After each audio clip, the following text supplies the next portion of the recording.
Nice. Hi everyone. Hi everyone watching at home. Thank you so much for tuning in. Sorry we're a bit late getting started. Vanessa did an amazing parenting fail and fell asleep with her baby, who she was using as her alarm clock, who didn't wake her up. So she is madly driving to her office to get her laptop and driving madly home, and she will join us as soon as she is ready. But in the meantime, I'm here in my friend Aaron's shop, and Glenn is at his house. Hi, Glenn. Hey, Anna. Hey, everyone. And welcome to Parenting Fails, a live stream stand-up, although it's sitting down, comedy show about all the parenting fails in all the land. Yeah, thanks for coming. How many people are online at the moment? I can't see while I'm. Hang on. Yes, I can. We got nine watching. That might mean people are watching in a couple, or maybe a family, or whatever. Oh, amazing. I'm sure that means there's at least 900, because I reckon it'd be on average about 100 people per screen, wouldn't it? Yeah, I think so. I mean, even with social distancing, maybe half that. The math checks out. Yeah, nice. Okay, so the way we're going to do it is I'm going to tell you some stories, and then Glenn's going to sing you some songs, and hopefully Vanessa's going to come in and tell you some stories too, and then I'm going to beg you to buy us coffee online. So that's pretty much how this is going to go. Cool. Alrighty, I'm just going to get started. Bugger it. Oh yeah, speaking of buggering it, this show comes with all the adult content and language warnings that we can think of. So please, corrupt your children if you want to, but that's on you. Cool. Okay.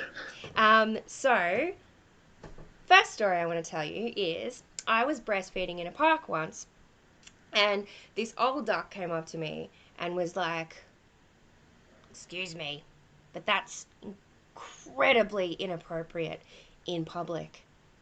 And I was like, and then I was like, "No, I don't have to put up with this." So I just looked her straight in the eyes and said, "Well, excuse me, pet, but you are interrupting a precious bonding moment between me and my boyfriend." Yep, that's right. Bugger her. Yeah, and when I was pregnant, I lived in Yamundi, and anyone know Yamundi? I'm sure some of you are from Yamundi who are watching. And the most common question you get asked when you're visibly pregnant in Yamundi is, "Anna, what are you gonna do with your placenta? Are you gonna stir fry it, or are you just gonna have it made into capsules and take it like a vitamin?" And I was always like, is there a third option? Like not eating my frickin' placenta? No? That seems okay. And another question you get asked when you're very visibly pregnant in Yamundi is, Anna, what's your due date? So I'd tell them, it was the 10th of October. And they'd do hippie maths and go, "Oh, you're having a Libra." Libra boys are so helpful. Right? Because that's what you think of when you think of babies, isn't it? Just how freaking helpful they are. Right? Seriously. Also, is it just me? Or is calling a baby helpful kind of a complisalt? It sort of reminds me of the time that my formal date rocked up and said that I looked comfy. You know? I was, but bugger him. Yeah, so they all told me that my son, because he's a Libra, would be oh so delightfully helpful. And I also thought, if somebody came up to you on the street and was like, "Oh my God, is that your baby? I've been dying to meet him. Give me a look." Oh, Doesn't he just look so helpful? You'd be a bit pissed, really, wouldn't you? A little bit. Another question you get asked, probably not just in your Mundi, but pretty much anywhere when you're visibly pregnant, is, Anna, do you have a name for your baby yet? I got asked that once at my friend's cafe, and I said, yeah, actually, we're going to call him Ezra. And the guy in line next to me who didn't know me said, oh, that's beautiful. Have you been to Ayers Rock? Yep. To which I said, no, it's not Ayers Rock, it's Ezra. And he went, oh, that's, interesting. Oh, right, so Ayers Rock was beautiful, but Ezra's interesting, is it? And then he said to me, excuse me, but that's a little odd. Aren't you worried he's going to get teased at school? And I was like, you're not really. He's growing up in Yamundi, a town where half the mums eat their frickin' placentas, and if you hang out at the Yamundi Park at 3:30 on a school day, all you can hear is like, quinoa, Poseidon, Helvetica, get in the Prius. I think Ayers Rock will be fine, you guys. I really do. I'm just going to tell you one more story, and then I'm going to switch over to Glenn to sing you some songs. This story is about my favourite kid who I've ever met. Sorry, Ayers Rock, you're top 3, but, you haven't really cracked that number 1 top spot yet, because you haven't done anything as cool as this kid. So this kid I met in the park in Yamundi was about 6, probably, and he was wearing, like, this taffetery, shiny, like, fabulous 80s bridesmaids flower girl dress sort of a thing, with like the puffy Princess Di sleeves and the sweetheart neckline, and then like the big skirt, and and he was also wearing one of those pointy cardboard princess hats with like the streamers all the way down the back, it was just a vision, seriously, like so amazing and absolutely rocking it. And this woman who clearly did not know this little boy and clearly did not know Yamundi went up to him and leant down to his level and said, excuse me, but somebody should probably tell you that little boys shouldn't dress like princesses. So I got ready to cut a bitch, right? Because that's like the only appropriate response to that situation. Seriously, I was like looking for my little switchblade, but I didn't have to, you guys, because this little kid had the sickest burn for this woman that I have ever heard in my entire life without missing a beat. He just goes, lady, I'm not a princess. I'm a king who likes to wear dresses, deal with it. Boom! Right? Seriously, like, not only is this kid my freaking style icon, but he's also now my feminist hero as well, and my favorite kid. Sorry, Ez, you just got to do something. Like, the coolest thing Ezra's done so far is he's worked out that if you go backwards in our car, Prius, because we lived in Yamundi, that it beeps, right? So whenever he's got his little Hot Wheels cars, he'll be like, beep, beep, beep, beep, beep, beep, beep. And I busted him the other day in the living room eating the dog's biscuits. It's all right, they're organic. And he was eating them, and he knows he's not allowed to. So I walked in, and I was like, Ezra! And he looked at me, and he just went, beep, beep, beep, and started walking backwards. And I was like, kiddo, that's pretty funny. You can have a dog biscuit. You've earned it. Anyway, I'm going to switch over now, or throw over, or whatever we're going to call it, to the delightful Glenn Stevens, and he's going to sing some songs. Take it away, Glenn. Oh, yeah, I'll do some jokes as well. That'd be cool. Yeah. Hey, everyone. Isolation Land. How's everyone doing? Yeah, I can hear all the laughter from here. Should type into the chat window at least if you find something mildly amusing, don't you think? Yeah. Amy put in. Glenn has an echo. Glenn has an echo. Cool. Hey, Amy. Good to see you again. It's such a weird thing. How's everyone doing in isolation? I'm finding it really weird. I'm trying to get better at things about this as well. And I've decided to work on my acting skills because I have the facial range of Steven Seagal. And I thought that I should learn acting. So I talked to an actor friend of mine. And is everyone there? Feels like it was frozen for a second. Just like my acting skills. But I asked my friend, what should I do to be a better actor? I said, Glenn, you really want to be a great actor. You just need to look. You need to work out how to be better looking. And I think there's something in that for all of us. So, hi everyone. I'm 46. I've got three kids. It's the Parenting Fail Show. 3 kids is a lot. So I had to get a big car. Got one of those Great Wall cars from China. Took it home. It's got a one-child policy. I drove it back to the dealership. Smashed into a Tibetan restaurant. Not a good move. So Glenn has still got an echo. Well, I've actually got headphones. So Anna, you might want to check if you've got an echo from your side. Does anybody else think I've got an echo? Maybe. I got headphones in, and everything's muted. It's kind of weird. Yeah. Cool. So I got this car, took it back to the dealership, smashed into the Tibetan restaurant, which is just. I told that joke in North Queensland. Someone came up to me after the show and said, "Glenn, what's a restaurant?" No idea. It's so sad. Anyone finding love in isolation? No. Tinder. Not being able to catch up. But I realized there was some. Glenn's echo is a bit too trippy for me. That's saying something. Wow. Okay, I think I know how to fix it. I just need to work out which source one you are. So I might be coming through twice because of the way you're calling. Yeah. Through Anna. So just mute one of them. And that should do it, I think. I just don't want to mute the wrong one. Try that. Can everyone hear me now?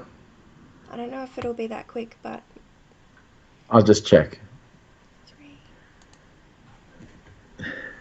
Parenting fails and some tech fails too. Parenting fails and some tech fails too. All right. Is that better? Yeah, that's good. Well, Julie says it's yep, which means it's better. Cool. Or maybe she's agreeing with Andy. That's better. I know Julie's saying it's better. Awesome. Cool. So about a year or two ago, I realized there was no love songs for the Australian ladies. And every time I say ladies, I just feel like I creep myself out. And I thought I'd do something about that. So I wrote this love song for the Australian woman. It goes like this. You know that I love you and I haven't treated you right. Oh, gonna make you love me. If it takes all night.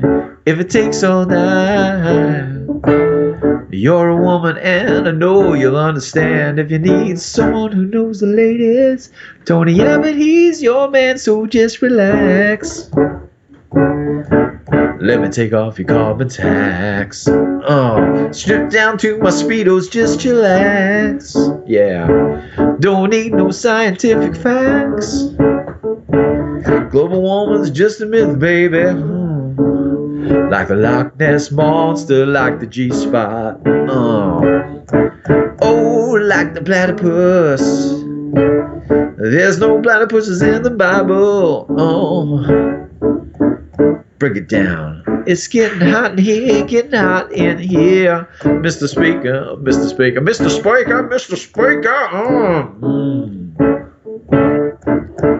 Gonna take you to the back bench. Show you my private members bill, baby. And that's why I'm sleeping alone lately. such a weird story. But it's kind of this very neat thing. Anyone missing stuff in ISO? I think most of us are. I'm missing barbecues. My friend Steve would have the best barbecues. But every year, so Ondays are no echo now. Cool. Every year Steve would have a barbecue, and I'd have the same conversation with him every time. It would be like this. Hey there, you. Welcome to my barbecue. It's great to have you here. Would you like a beer? Yeah, you would. And your kids need the toilet. How are you not divorced yet? They're freaking mental. Oh, look, they found the Red Bull. When you're at my barbecue, just got one simple rule. Shut up about your home renovations. That's the whole song, Steve. It's enough. Second verses are always about the private school. Like, yeah, his kids are smart enough to go to that. And that's a bit too real for you. You've had that conversation too? Yeah. You do it to people. You're like, you suffer and give. That's good. That's it's such a weird thing. Oh.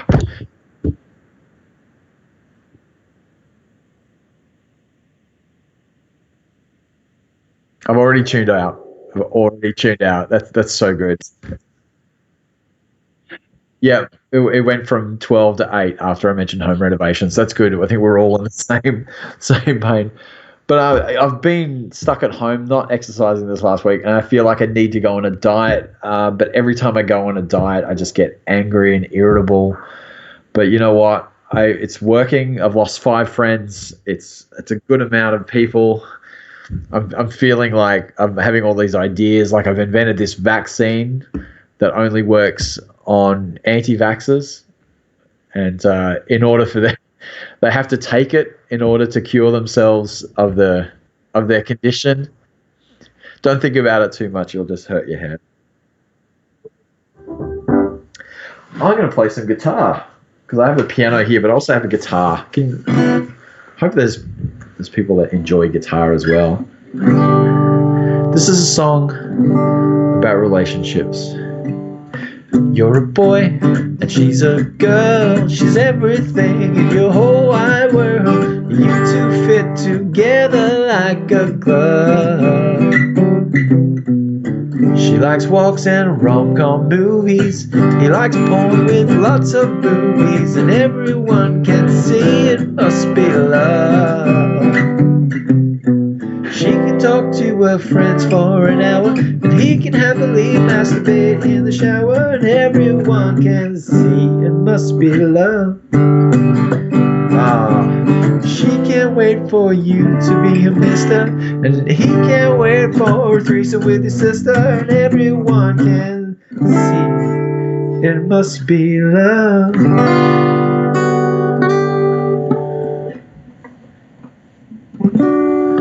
Oh, guitar songs. So sweet, so innocent.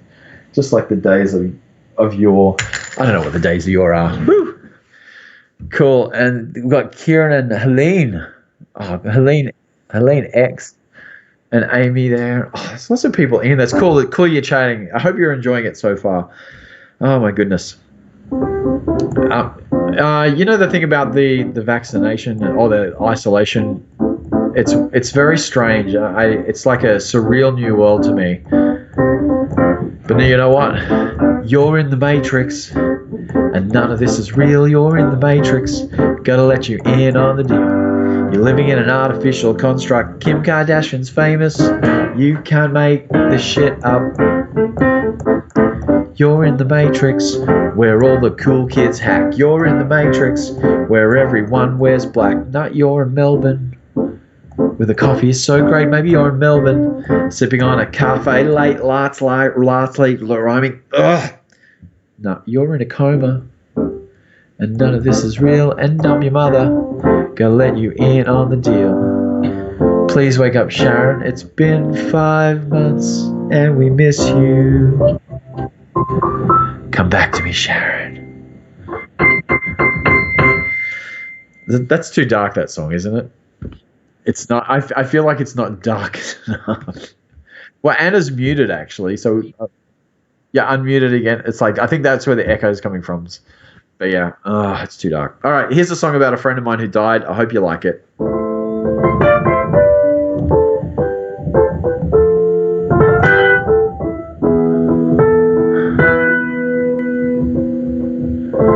Someone's just invaded my home. Lying on the floor, bleeding out. All I can do is piss and moan. Gonna be dead soon, so I reach for my phone. Gotta call emergency services, but I'm 22 and I don't like to talk to people that I don't know. I wonder if Triple O has an Instagram account. So I post.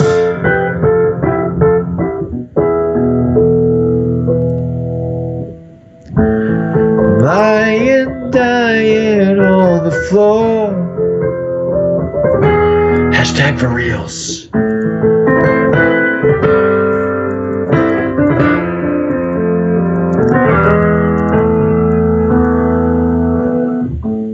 I got 240 likes and I've lost a lot of blood. Oh. Shouldn't have used the puppy filter.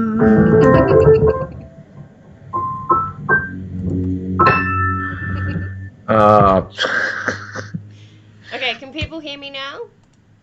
Oh, they can hear now. A little. Oh, my sustain pedal's falling out. Okay. I think I'll finish on this song, Anna. Okay. So I've got. You heard me do the Tony Abbott song before, and you know what? I am a little bit political. Like I've got songs about Clive Palmer and a few other politicians as well. Songs like Anyone Can Be the Prime Minister. I don't play that one that much. It's a bit too real. But it's kind of weird. But my kids complain. It is a parenting fail show, right? So my kids complain that all I do is political songs, and they're sick of it. They go, Dad, I've got 2 daughters. They go, Dad, can't we hear songs about things we're interested in? Things like mermaids and unicorns and all the wonderful things as well. So I went, yeah, okay, I'll write one for you just for that. So this is a song for my kids about the magical universes of the world. Ready? Oh, I love this one.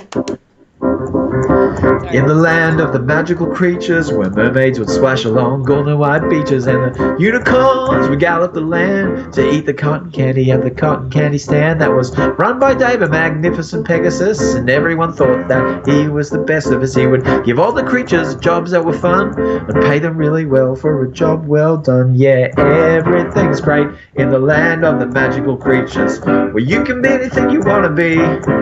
In the land of the magical creatures. Now later the day in the factory, Dave was inspecting a machine that was a little bit faulty. And when he bent over to look at the thing, boom, freaking smash, he smashed his left wing. No, Dave, no! There was blood and guts and chunky Pegasus parts. Dave had a change of body, Dave had a change of heart. He was so close to death to make sure that he made it. Dave had to get his wing amputated.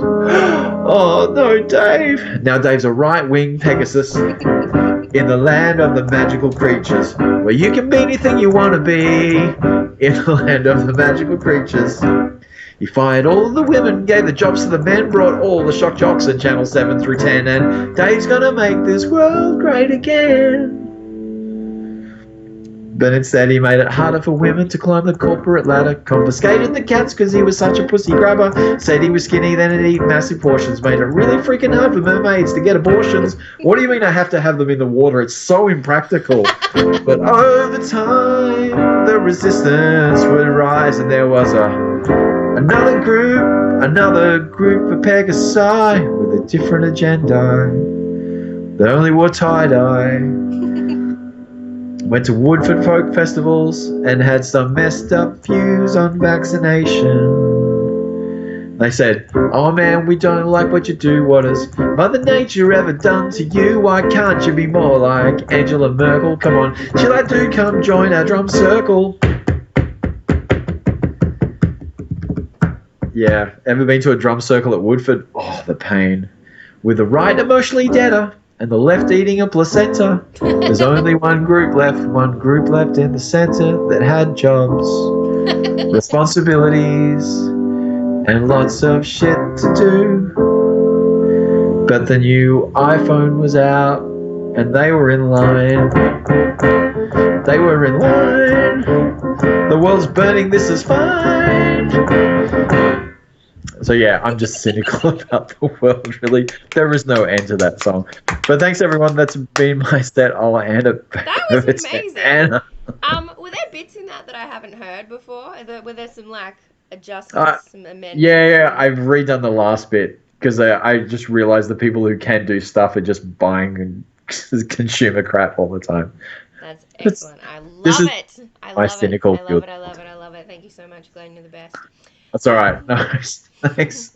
I'm just going to tell one more little story. I don't think Vanessa's going to join us by the looks of it because I haven't heard from her yet and it's 8:36. So maybe we'll do this again sometime and we'll have some extra special guests. What do you think? Anyway, so the last two stories I wanted to tell you. I told you about my favourite park kid in Yamundi. I live in Gympie now. Hold the applause. And I went to the park in Gympie and saw some kids there, and it was quite a different experience from being in Yamundi. It might surprise you. And there were two kids about the same age as my little park king from Yamundi. They were about 6 or something. Little girl and a little boy, and they were walking past the gazebo at the park with the free roses. You know, the one where you just take your own little cutter things at the middle of the night and get bouquets of, yeah, you know the one down near the main street. It's nice. Anyway, they were walking past the gazebo and the little boy said to the little girl, "There's a condom in that gazebo over there." And she said, "What's a gazebo?" Which really surprised me because I didn't think anyone in Gympie was using condoms. Certainly doesn't seem like it when I go to Aldi on a Thursday. Just me. Anyway, yeah, so we moved to Gympie and we enrolled Ezra in daycare. Not because we had to because I work from home, but because we had to because I work from home. So we enrolled him there, and on the first day I went to pick him up, and he was having the best time ever, you guys. He was running around this little bike and making buddies and stuff, and I wasn't in any hurry, so I just went and sat in this little toy car that was at the daycare. I sat in the passenger seat because the driver's seat was taken. There was a girl who was about, I don't know, 5 or 6, and she was driving this car, and she had one hand on the steering wheel and one hand across the back of the passenger seat, and she was leaning back like she was Obama or something. Just like the bossest, coolest little girl I've ever seen in my life. And I jumped in the passenger seat next to her, and I was like, where are we going? And without missing a beat, she goes, "To the pub." And I was like, "You are my spirit animal. Can I be friends with your mum?" No, I didn't say that. I was just like, and because I wanted to keep the conversation going, I just said anything, right? So I was like, "Oh, can we go to the shops first?" And then she goes to me, "Nah, we don't need anything." And I was like, "You're amazing. Not only are you teaching me, are you taking me to the pub when you're like 7, which is my favorite thing ever, but also you're teaching me a lesson about unnecessary consumerism. You know, this is like, you're my new idol now, and you should meet my feminist hero from Yamundi, and it's going to be just like this amazing match made in heaven." Anyway, so then I went up to the educators because I grabbed Des, and I said to him, I thought I should probably check in because it was his first day, right? So I said to them, "How was Rock today? Did he go all right?" And the educator there stopped. She put her stuff down and she said, "You know what? I was really surprised, but for a 2-year-old, he was so helpful." Bloody Libras, right? Anyway, that's my set, you guys, and I think that's all I wanted to tell you. Oh, except if you want to buy us a virtual coffee, go over to www.coffee.com/ Anna Brennan. When I say slash, I think I mean backslash, but like I'm old enough when there used to be a forward slash and a backslash, and I got confused. So now I just say slash, and I think it just means this one. But there's a link in the chat thing anyway, or there will be, or I'll put one in. So if you want to buy us a coffee, that'd be great. If you don't and you just wanted to enjoy the show, that's also great. You can share it with your little friends, and it'll be up on the interwebs for about a month or so. But then we're going to take it down because we don't want to burn this material forever. And yeah, that's about all the things. And I just want to see if there's any comments before I have to. Where am I? I don't know who said that. Okay. You're in the Matrix. You're in isolation. You're in the Matrix. Oh, thank you, Kieran, for adding in the audience laughter. 10-year-old daughter was loving it for a bit, but is grossed out now. Haha. Sorry, Andy, that's amazing. I hope I grossed them out. Amy loves us. Yay, I love you too, Amy. You're the best. She was a mermaid at the beach the other day, and she was on the front cover of the Noosa News, and you should look it up, and it's awesome. I will see if I can put a picture in the chat window. No, I can't. I'll put it in the Facebook event. Yeah, cool. All right. I think that's all the things. Glenn, is that all the things? That's all the things. Thanks, everyone. Yay. Oh, no, that's right. I'm putting the chat thing in. I'll do that after we go. All right, guys. Mwah. Thank you so much for watching. I really appreciate it. And this has been fun, if a little surreal, performing to a camera and Glenn. But thank you. Bye. Mwah. You've had... See you later.